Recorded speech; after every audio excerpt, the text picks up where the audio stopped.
anaia konkordunak. Baziren behin hemendik hurbil xamar bi anai konkordun, Joanes eta Peru izenekoak. Jendearen barre eta isekez, asperturi zeudelako mendian zegoen baserri batean bizi ziren, herritik urrun biak bakarrik. Egun batean Peru hurbila atera zen eta egarria zuela konturatu zen. Horregatik erreka txiki batetik ura edatea erabaki zuen. Errekara iritsi zenean emakume eder bat ikusi zuen.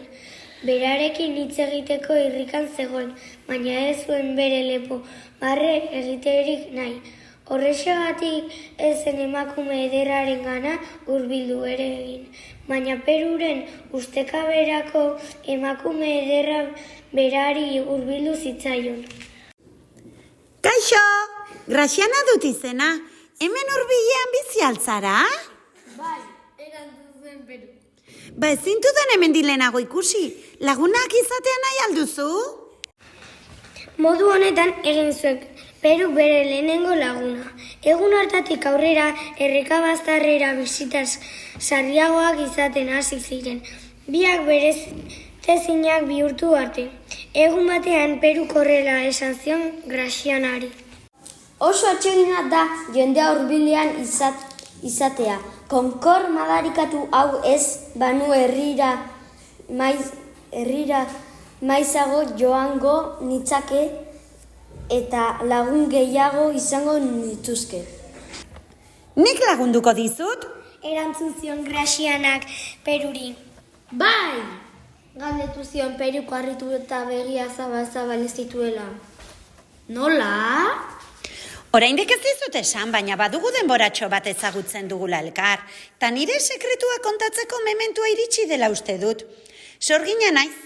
Badakizu guk sendabelarrak ezagutzen ditugula eta edabe magikoak prestatzen ditugula. Nire aizpei galdetuko diet.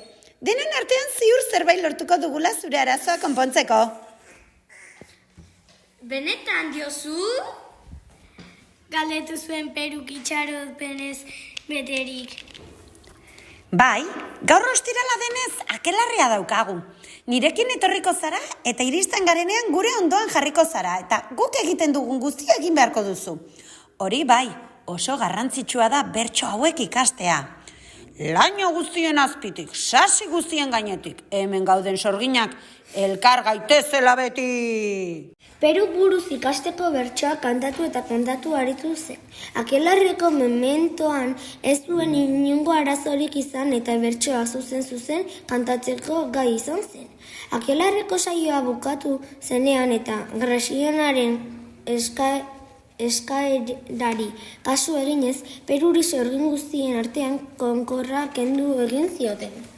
Peru pozez oratzen zegoen, baina bere anaiak Joanesek ez zuen anaiaren poz berdina. Peru konkorrik gabe ikusi zuenean nola lortu zuen galdetu aritu zitzaion berak ere konkorrik gabe bizi nahi zuelako. Behin eta berriz galdezka jardun ondoren, Peruk Joanesi egia kontatu zion. Joanesek jakin zuenean ostiralera itxaron zuen eta akelarrea ospatzen zen lekure joan zen. Iritsi zenean sasi tartean gorde zen. Sorginak beraien bertsoak kantatzen hasi zirenean horrela kantatu zuen Joanesek. Sasi guztien azpitik, laino guztien gainetik. Eta isildu egin zen, orduantxe bertsoak gaizki esan zituela konturatu zen, eta alderantziz kantatu zituela. Sorginak ere isildu egin ziren. Nor izan da? Galdegin zuen sorgin batek. Ni? Esan zuen lotxaturik Joanesek. Nik konkorra kentzea bakarrik nahi nuen nire anaiari egin zenioten bezala. Baina sorginak oso haserre jarri ziren inoren baimenik gabe han zegoelako eta gainera bertsoak gaizki abestu zituelako. Konkorra kendu beharrean Peruren konkorra jarri zioten, zigor gisa. Gonbidatua ez zegoen bilera batera joan zen, inongo errespetu gabe. Burukoen hitzak entzun baino lehen, ozenki atera zuen haren ahotsa, eta ikasi behar zuena ere ez zuen errespetatu ez da behin. Hori denaren ordainetan Joanesek bi konkorrekin bizi behar izan zuen betirako.